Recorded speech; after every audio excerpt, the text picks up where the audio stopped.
Madame, monsieur, bonsoir. Vous êtes sur Monaco Info à l'occasion de votre 19h. Tout de suite, le sommaire de ce journal. En cette nouvelle année 2024, une actualité sportive absolument incroyable attend tous les passionnés. Avec l'Euro de football et de handball, le Tour de France qui va passer, vous le savez, par Monaco et en apothéose les Jeux Olympiques et Paralympiques de Paris. Décryptage des futurs temps forts avec notre invité Jérôme Saporito. En ce samedi 6 janvier, nous célébrons l'Épiphanie dans toute la principauté. Et vous avez dû le remarquer, la célèbre galette des rois est de partout, et ce, depuis plusieurs jours. À la frangipane briochée ou au chocolat, il y en a pour tous les goûts. Nous vous emmènerons dans les coulisses de la préparation de ces gâteaux particuliers. Après les excès de gourmandise pendant les fêtes, vous êtes nombreux à vouloir consommer des légumes pour détoxifier l'organisme. Mais encore faut-il, vous le verrez, bien connaître les légumes d'hiver et savoir comment les préparer. Bien manger donc et faire du sport, ce sont toujours vos résolutions qui arrivent en tête de vos souhaits en début d'année. Mais la motivation s'estompe souvent après quelques semaines de pratique. Alors comment tenir sur la durée? Les conseils à suivre de Fabien Testa, coach sportif. Et en parlant de bonnes résolutions, de nombreuses personnes sont séduites depuis plusieurs années par le Dry January, littéralement le janvier sec. Et pour relever le défi, il vous faudra tenir un mois complet sans avaler une seule goutte d'alcool. Un vrai challenge qui se transforme en grande tendance aux États-Unis, comme va nous l'expliquer dans quelques instants notre correspondante permanente Alexandra Pagny. Mais nous débutons ce journal avec du tennis et le sacre de Valentin Vachereau lors du Challenger de Nonthaburi en Thaïlande. Le Monégasque était opposé pour cette finale à Lucas Pouille, mais ce dernier s'est bloqué le dos après 5 jeux et a dû déclarer forfait.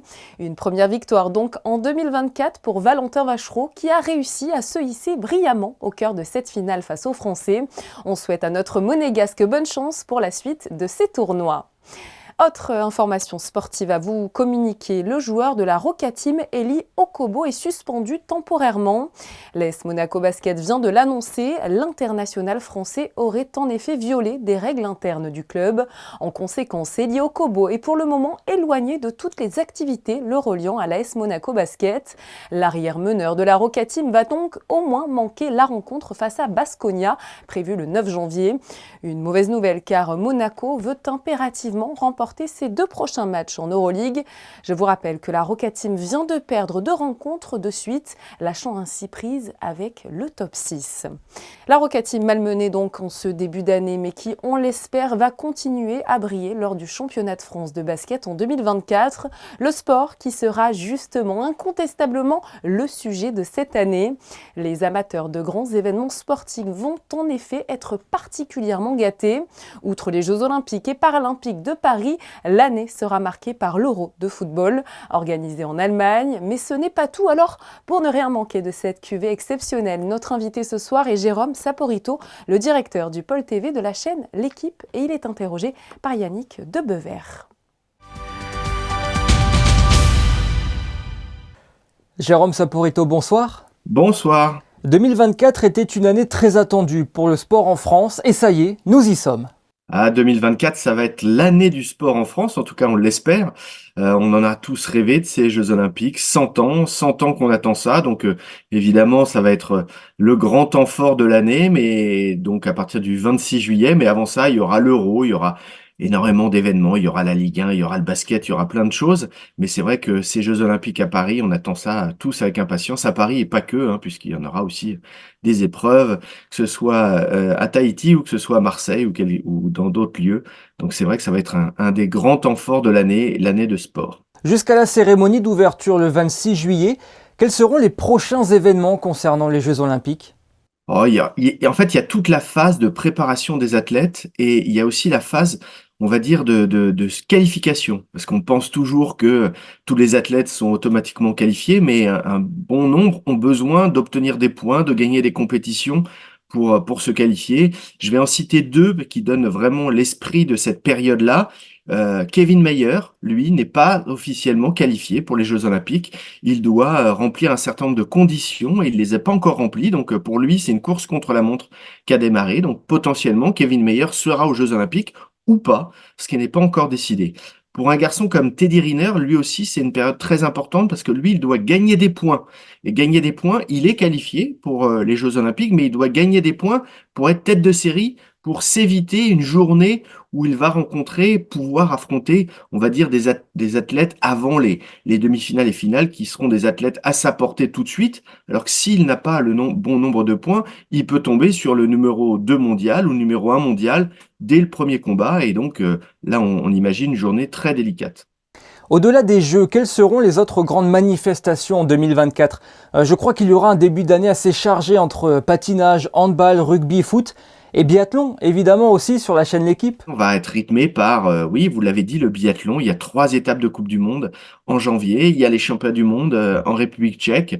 Et là aussi, il va y avoir un parfum de revanche pour les athlètes français. Et puis après, très vite, on va basculer sur le foot, la Ligue des Champions, qui est toujours un temps fort, la Ligue Europa également. Et en ligne de mire, l'Euro, qui va être aussi quelque chose de très important parce qu'on est en année paire. Donc, qui dit année paire dit Euro ou Coupe du Monde.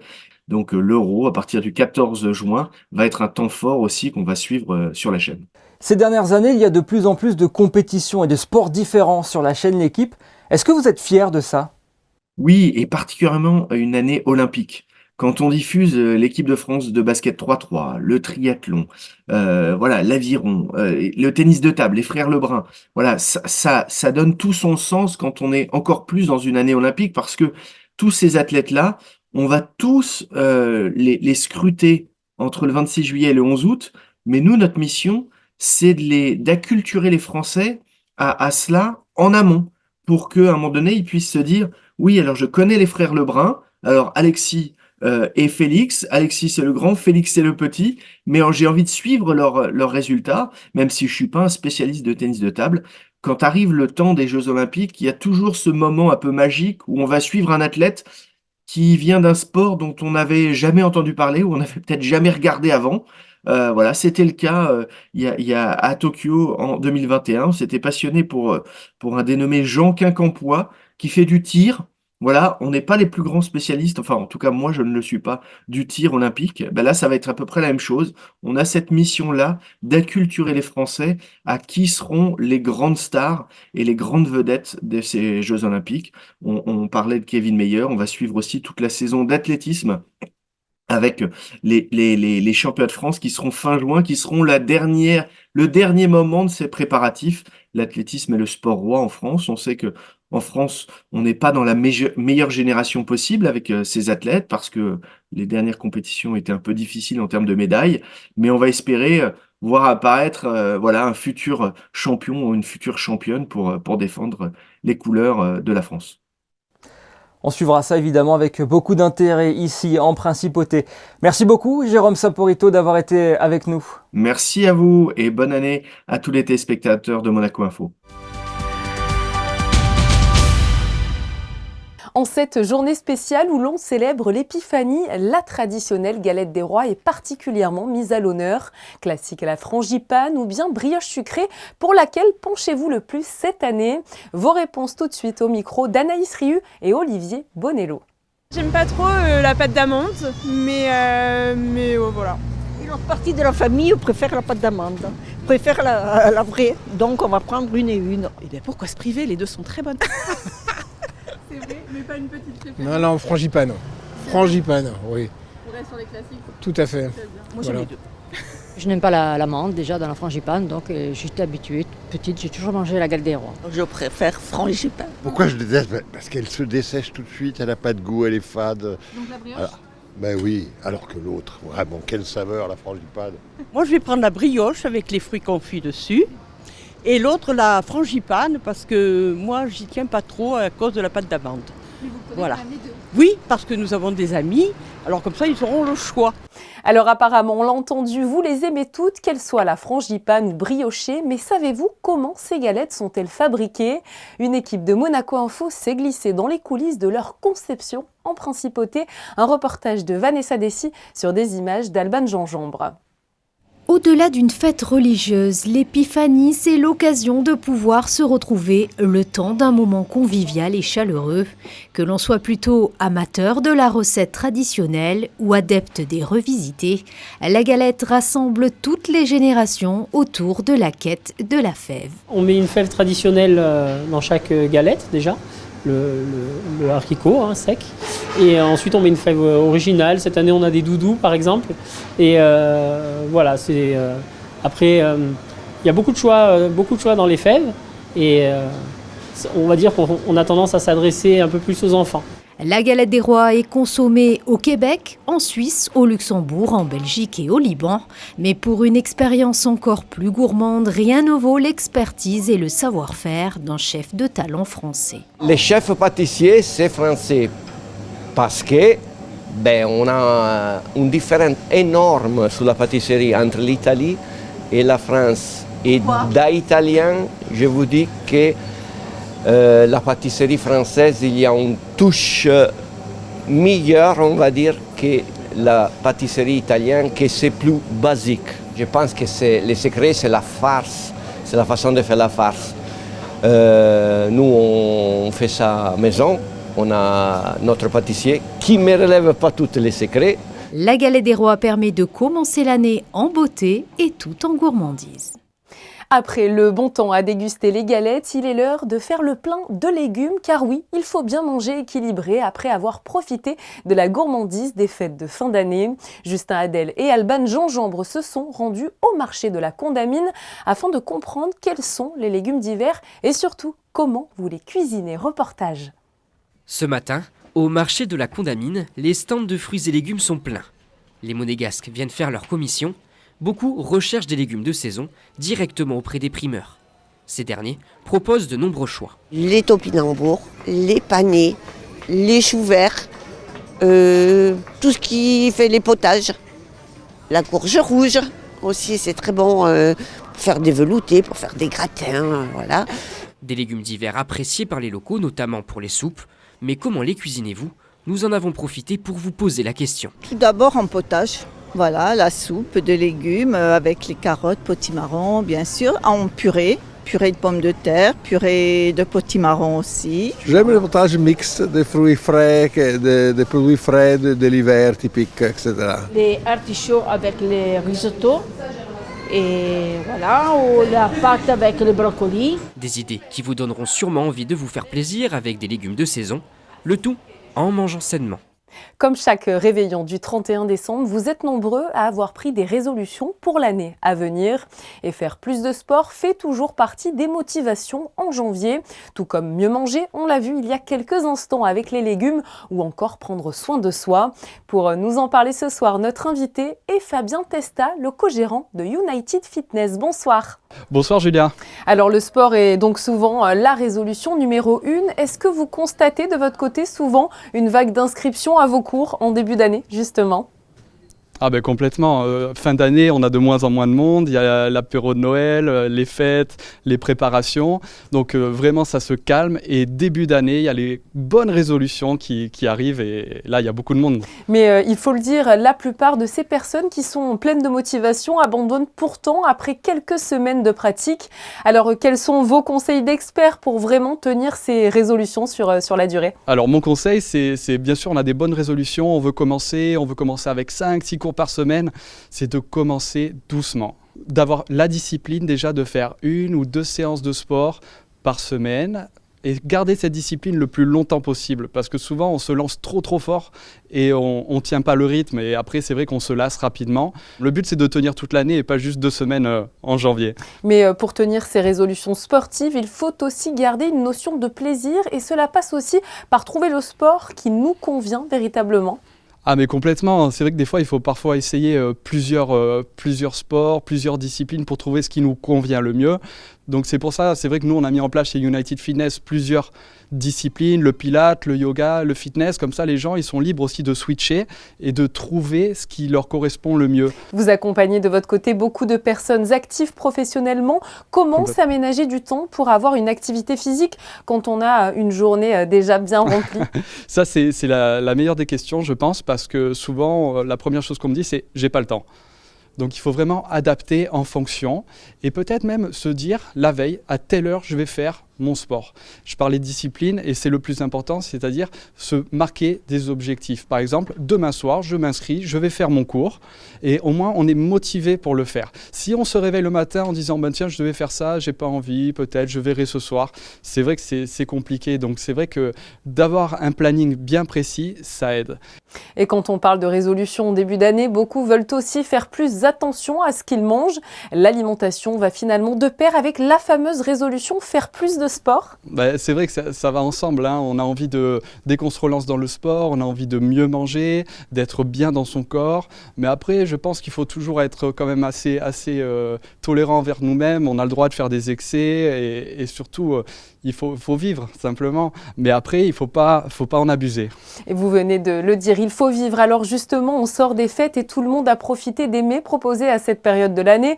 Maintenant, il va y avoir les galettes des rois avec l'épiphanie qui a lieu aujourd'hui. Plus loin dans le temps, on pense à Pâques. Finalement, il y a toujours une bonne raison de ne pas tenir ses résolutions en termes d'alimentation et ce finalement dès le début de l'année. Je pense qu'il ne faut pas se mettre la pression. Mais il faut pas abuser des bonnes choses. Il faut juste profiter de temps en temps. Mais c'est sûr que si on enchaîne un peu trop les galettes des rois, on va pas être trop bien en fait, c'est ça. Eh bien, merci beaucoup à vous, Fabien Testan, en espérant que tout le monde arrivera à tenir ses bonnes résolutions. Merci beaucoup. Et en parlant justement de bonnes résolutions, nous retrouvons notre correspondante permanente aux États-Unis, Alexandra Pani. Bonsoir à vous. Alors, en 2024, on ne change pas les bonnes habitudes, mais on essaye d'en adopter de nouvelles. Vous nous rejoignez pour nous parler d'une grande tendance de non-consommation, si je puis dire. Bonsoir à vous et meilleurs vœux. Oui, la nouvelle année nous pousse souvent à repenser notre manière de consommer. Vous faites partie peut-être de ceux qui sont adeptes depuis quelques années maintenant du Dry January, le mois de janvier sans alcool. C'est très tendance ici aux États-Unis, mais à New York, la tendance va encore plus loin en développant de plus en plus de boissons sans alcool pour faire de cette pratique un moment plus convivial et moins restrictif. Je me suis rendue dans un magasin spécialisé pour mieux comprendre cette nouvelle manière de consommer. On regarde. Tenir un mois sans une goutte d'alcool, c'est le défi du Dry January qui a vu le jour en 2013 en Angleterre. Depuis, le challenge rassemble de plus en plus d'amateurs à travers le monde et la tendance pousserait à tenir bien plus qu'un mois pour finalement, pourquoi pas, réduire considérablement sa consommation d'alcool tout au long de l'année. Mais d'où vient cette nouvelle envie et qui sont les principaux concernés? It's not a trend anymore. It's pretty popular in New York City and a lot of bigger cities in the United States not to drink as much or at all anymore. So Spirited Away offers a whole bunch of options for people who want to celebrate and revel without the alcohol. Actually, our statistics show that it's only about 25% of people who don't drink at all anymore. Most of our customers just want to maybe not have a hangover anymore, maybe want to lessen their calories, maybe want to provide options for their pregnant friends or friends who are on antidepressants or medications where you're not maybe supposed to drink. There's really no reason to sacrifice flavor and fun for, a good time. Les bières sans alcool ont été peut-être les premières à sentir monter cette tendance pour satisfaire souvent les femmes enceintes qui ne voulaient pas avoir cette sensation d'être coupées de leur vie sociale durant leur grossesse. Aujourd'hui, l'offre est bien plus étoffée. De nombreuses marques proposent une gamme sans alcool et pour tout type de boissons, que ce soit du vin désalcoolisé, des thés fermentés pétillants ou encore des spiritueux 0% s'apparentant au gin ou au rhum. We have a functional spirit called Kin Euphorics.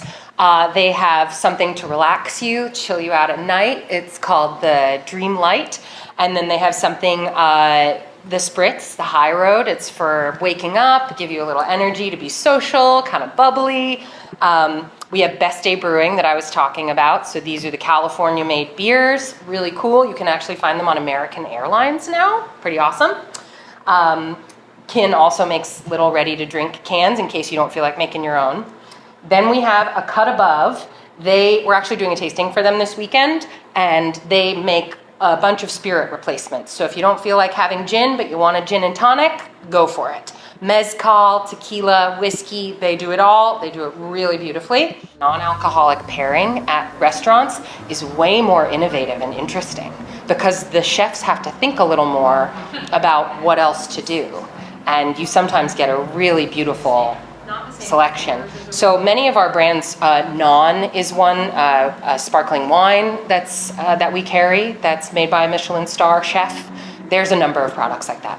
Une tendance adoptée par les chefs, mais aussi les célébrités à l'image de Blake Lively et son Betty Buzz, Katy Perry et ses apéritifs sans alcool Dessol, mais aussi Brad Pitt, connu pour son vignoble dans le Var. Il participe également à la marque Enroute, qui commercialise du thé fermenté pétillant. Alors que l'on fait de plus en plus attention à ce que l'on trouve dans notre assiette, il était important de se pencher à présent sur ce que l'on verse dans nos verres sans perdre la convivialité et le partage d'un bon apéritif entre amis. Et oui, c'est important. Allez, avant de terminer ce journal, nous faisons le point sur vos prévisions météo. Justin Hadel, pour demain, le temps sera-t-il similaire à celui de ces derniers jours? Bonsoir. Bonsoir Julia, bonsoir à tous. Après une journée pluvieuse hier et un temps nuageux aujourd'hui, demain, la principauté cohabitera toujours avec des nuages. Sans le soleil, la fraîcheur se fera un peu plus ressentir, 11 degrés en moyenne toute la journée avec un ressenti pouvant descendre jusqu'à 7 degrés. Un léger vent sera aussi au rendez-vous et pour ceux qui en cette fin de week-end souhaiteraient faire leur premier bain de mer de l'année, le thermomètre de l'eau affichera les 15 degrés. À titre de comparaison, en août dernier, il pouvait atteindre régulièrement les 28 degrés. Demain, le soleil se lèvera à 8h02 et se couchera à 17h10. En ce dimanche 7 janvier, n'oubliez pas de souhaiter une bonne fête au Raymond, mais aussi au Cédric et au Virginie. Petite pensée à Lewis Hamilton, pilote de Formule 1 et résident à Monaco, qui fête demain ses 38 ans. Le mauvais temps qui, on l'espère, ne va pas vous empêcher de profiter de la toute dernière journée du marché de Noël. Pendant un mois, vous avez pu découvrir les animations féeriques proposées sur le port Hercule. Des chalets pour faire vos cadeaux de Noël, aux gourmandises à déguster, en passant par les manèges. Cette édition 2023 fut riche d'animations pour tous les visiteurs. Fermeture officielle donc demain. Profitez de ces derniers instants. Je vous propose de refermer ce journal avec les clichés de notre photographe Manuel Vitali. Il s'est rendu hier à l'entraînement de l'AS Monaco FC. Le club monégasque va en effet affronter Lens ce dimanche dans le cadre des 32e de finale de la Coupe de France. Un entraînement pour préparer ce match sous la pluie, vous allez le voir, mais avec le sourire. L'occasion également de vous présenter la nouvelle recrue des Rouges et Blancs. Il s'agit de l'international allemand Thilo Kehrer. Le joueur de 27 ans est désormais lié à la principauté à travers un prêt avec option d'achat. Il est l'heure pour moi de vous dire au revoir. Merci, comme chaque soir, de nous être fidèles sur Monaco Info. Je vous donne rendez-vous demain à 18h30 pour une nouvelle édition de ce journal. Très belle soirée sur notre antenne.